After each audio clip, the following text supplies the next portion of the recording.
glaucoma basic evaluation is to make or confirm the diagnosis of glaucoma, to classify and stage the glaucoma, and to determine the risk for progression of glaucoma and hence the follow-up and monitoring protocol. Basic glaucoma workup includes a good history, a detailed slit lamp examination to rule out secondary causes, intraocular pressure by applanation tonometer, gonioscopy, a dilated fundoscopy at the slit lamp with a 90 or a 78 diopter lens, pachymetry, and documentation of structure and function. Intraocular pressure for glaucoma management should be measured using the applanation tonometer, either the Goldman or the Perkins.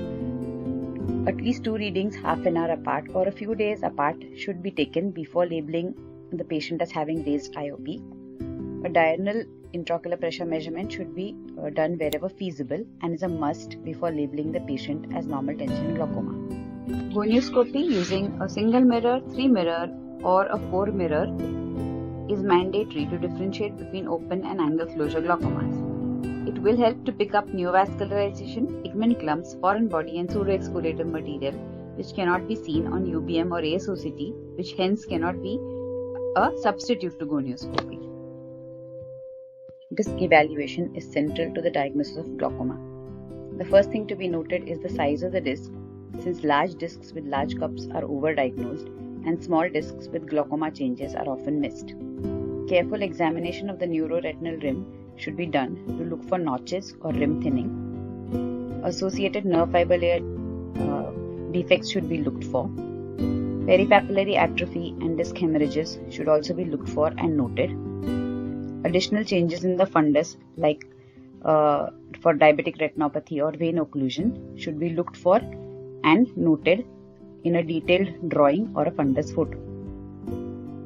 Central corneal thickness by optical or ultrasound methods should be measured to rule out over or underestimation of intraocular pressure in thin or thick corneas. There is no worldwide accepted correction factor, but the correction whichever we decide to make should be made to the target intraocular pressure to be applied at each visit. Perimetry is done to document the function, that is the extent of field damage at baseline. It should be done using the Humphrey or the octopus perimeter wherever possible with the 30 or the 24-2 program. A 10-2 program should also be done if any of the points are seen to extend into the central 10 degree. Perimetry helps in staging and in deciding the follow-up protocol. It also helps in counseling prior to surgery. Function is documented using imaging.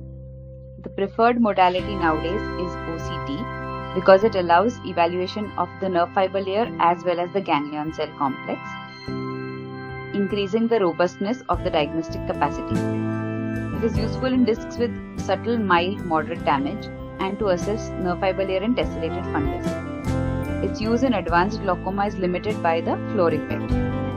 It is helpful in patients who don't perform well on perimetry and will help in confirming a clinical diagnosis and in staging the disease. The glaucoma damage can be staged using the Brusini's staging system as applied to perimetry, Humphrey or octopus, and to the nerve fiber layer as measured on OCT. The two can then be combined into the global glaucoma staging system, helping us to stage the disease from normal to advanced. Risk factors for progression can be assessed using the OHTS risk calculator. Additional attention should be paid to the type of glaucoma, the stage of glaucoma, since defects involving the central 10 degrees tend to progress faster. Thinner corneas have a higher rate of progression. Similarly, a family history of glaucoma and associated disease like hypotension, migraine, thyroid disease, sleep apnea may contribute to a greater risk for progression. Once we have all the findings together, they are all correlated and a definitive diagnosis reached. Decisions are then made about the target intraocular pressure, the treatment strategy, whether it is lasers or medical management or surgery and their sequence, and the monitoring protocol for that individual patient.